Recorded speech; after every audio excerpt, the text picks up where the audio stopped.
उपनिवेशवाद और देहात। क्या होता है उपनिवेशवाद का मतलब? तो देखो, उपनिवेशवाद का मतलब होता है किसी अन्य देश या क्षेत्र पर नियंत्रण करके उन लोगों के संसाधनों का शोषण करना। यानी जब एक देश दूसरे देश पर कब्जा कर लेता है उसे उपनिवेशवाद कहते हैं। तो इस चैप्टर में ना हम ग्रामीण इलाकों में रहने वाले लोगों के लिए औपनिवेशिक शासन का क्या मतलब होता था ये समझेंगे। साथ ही हम समझेंगे कि पहाड़ी और संथाल कौन थे तथा अंग्रेजों ने देहात में अपना राज्य कैसे स्थापित किया। ये सब हम इस चैप्टर में पढ़ेंगे। तो चलिए बिना देरी के अपने वीडियो को शुरू करते हैं। ये जो औपनिवेशिक शासक है ना, वो सबसे पहले बंगाल में स्थापित हुआ। इस प्रांत में ग्रामीण समाज को पुनः व्यवस्थित करने के लिए भूमि से संबंधित नई कर व्यवस्था लागू की गई थी।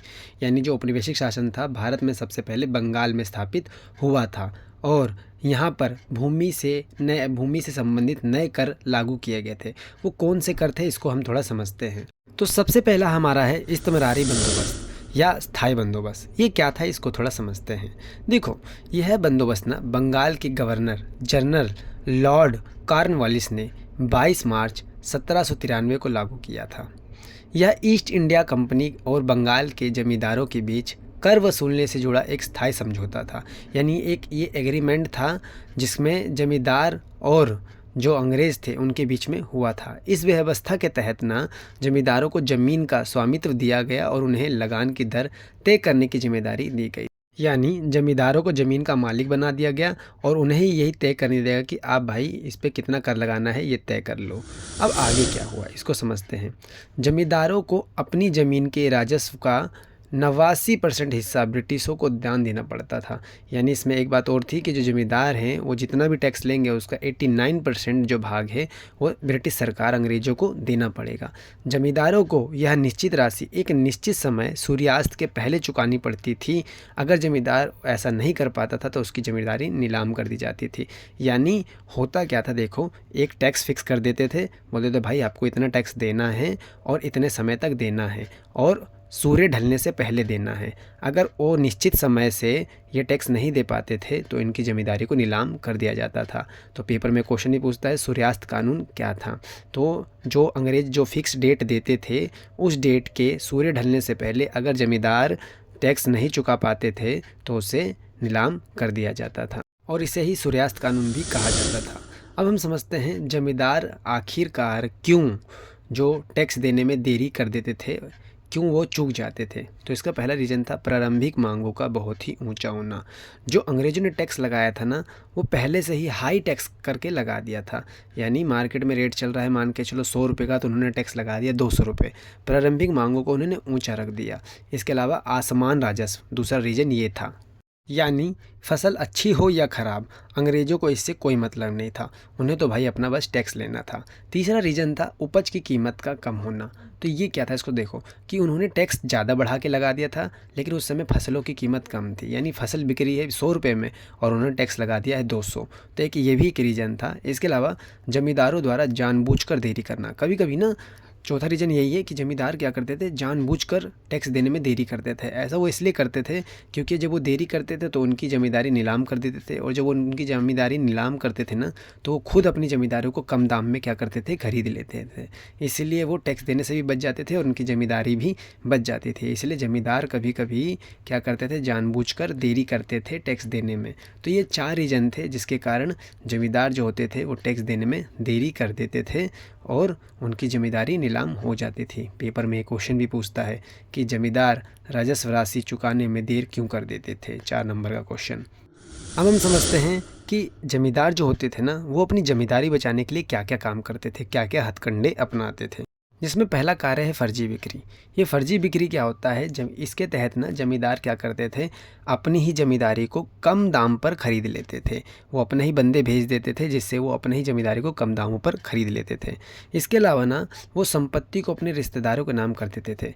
अंग्रेज़ों ने एक कानून बनाया था कि कभी भी जो ज़मीन है या फिर संपत्ति है वो स्त्रियों से छीनी नहीं जाएगी, जिस कारण जब उनको अपनी ज़मींदारी बचानी होती थी तो वो संपत्ति अपने घर की स्त्रियों के नाम कर देते थे, जिससे उनकी ज़मींदारी क्या होती थी, बच जाती थी। इसके अलावा भी वो कई कार्य करते थे, जैसे जब उनकी संपत्ति नीलाम होती थी ना, तो वो क्या करते थे, खुद ऊंची ऊंची बोली लगाकर अपनी संपत्ति को खरीद लेते थे। यानी पहले टैक्स नहीं दे रहे हैं और जब उनकी संपत्ति नीलाम हो रही है तो वो खुद ही क्या कर रहे हैं, खरीद ले रहे हैं अपनी संपत्ति को ऊंची बोली लगाकर। इसके अलावा खरीदारों को भगा देना।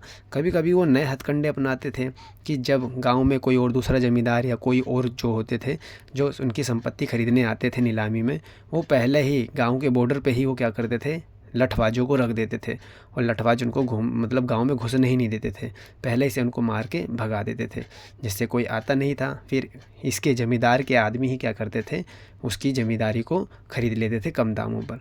तो इस तरह वो क्या करते थे, अपनी ज़मींदारी को बचा लेते थे। तो पेपर में ना इससे रिलेटेड क्वेश्चन आता है कि ज़मींदार अपनी ज़मींदारी को बचाने के लिए कौन कौन से तरीके अपनाते थे या कौन कौन से हथकंडे अपनाते थे, जिसमें आप ये 4 पॉइंट लिख सकते हैं। पहला, फर्जी बिक्री। दूसरा, संपत्ति को खुद रिश्तेदार के नाम कर देना। अपनी ही संपत्ति को ऊंची बोली लगा लगा कर खरीद लेना। और चौथा है, खरीदारों को भगा देना, गांव से बाहर ही भगा देना। अब हम बढ़ते हैं अपने अगले टॉपिक की तरफ, जो है कि आखिरकार ऐसा क्या हुआ कि ये जो बंदोबस्त थी, स्थायी बंदोबस्त, उसको बंगाल से बाहर कहीं और नहीं लागू किया गया। क्या रीज़न था, इसको समझते हैं। देखो, 1810 के बाद ना खेती की कीमत तो बढ़ गई थी, उपज के मूल्य में तो वृद्धि हुई, परंतु बंगाल के जो जमींदार थे उनकी आय में भी विस्तार हुआ, लेकिन सरकार जो थी, अंग्रेजी सरकार, वो उसमें अपना हिस्सा नहीं मांग पा रही थी। यानी हुआ क्या, देखो, उन्होंने फिक्स कर दिया था टैक्स कि भाई आप मुझे इतना टैक्स दोगे, लेकिन बाद में जब रेट बढ़ा ना मार्केट में चीज़ों का, तो उन चीज़ों से किसानों और ज़मींदारों को तो फ़ायदा हुआ, लेकिन अंग्रेज़ों को फ़ायदा नहीं हो रहा था, क्योंकि वो तो भाई निश्चित कर दिए थे। मान के चलो, उन्होंने बोला मुझे 100 रुपये दो, तो वो 100 रुपये ले रहे थे, लेकिन जैसे ही अब रेट 200 हो गया तो उस 200 में जो मुनाफा कमा रहा था वो ज़मींदार कमा रहा था, तो इससे वो अपना मुनाफे में हिस्से नहीं मांग पा रहे थे, जिसके कारण उन्होंने सोचा कि अब ये व्यवस्था ठीक नहीं है, अब इसकी जगह हम दूसरी व्यवस्था लाएंगे। यही कारण है कि उन्होंने इस स्थायी बंदोबस्त को बंगाल से आगे और कहीं लागू नहीं किया। ठीक है, लागू और कहीं नहीं किया, और इस व्यवस्था को भी क्या किया, बाद में पूरी तरह से ख़त्म कर दिया। तो अब हम बढ़ते हैं अपने अगले टॉपिक की तरफ, जो है जोतादार। ये देखो, जोतादार कौन होते थे, बंगाल के जोतादार कौन थे और उनकी शक्तियों के बारे में समझते हैं। जब हम बात करते हैं जोतादारों की ना, तो जोतादारों का मतलब होता है धनी किसान। ये किसान ही थे, लेकिन ये बहुत ही धनी थे। इनका ना बड़ी मात्रा में इनके पास ज़मीन जायदाद थी, कई बार तो इनके पास 1000 एकड़ ज़मीन हुआ करती थी। यानी एक प्रकार के ये धनी किसान थे, और कई बार ना ये जोतादार ज़मींदारों से भी ज़्यादा शक्तिशाली होते थे। तो अंतर क्या होता था, देखो, ज़मींदार अक्सर क्या करते थे, शहर में रहते थे, लेकिन जोतादार क्या करते थे, गाँव में रहते थे। गाँव में रहने के कारण ना इनका जुड़ाव किसानों से था, तो ये किसानों के सुख दुख में काम आते थे, और कभी कभी ये किसानों को भड़काते थे कि आप ना टैक्स मत दो, जिसके कारण ज़मींदारों की ज़मींदारी नीलाम हो जाती थी। इसके अलावा जो स्थानीय व्यापार था, साहूकार का कारोबार था, इन सब पर भी इनका नियंत्रण था। यानी गरीबों को मान के चलो पैसा देना हो, साहूकार वाला काम करना हो, या स्थानीय जो छोटे मोटे व्यापार होते थे उन पे भी इनका नियंत्रण हुआ करता था।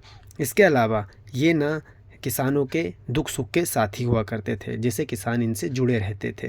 तो ये थे जोतादार। पेपर में क्वेश्चन आता है, बंगाल के जोतादार की चर्चा कीजिए या उनकी शक्ति का वर्णन कीजिए, जिसमें आप ये सब लिख सकते हैं।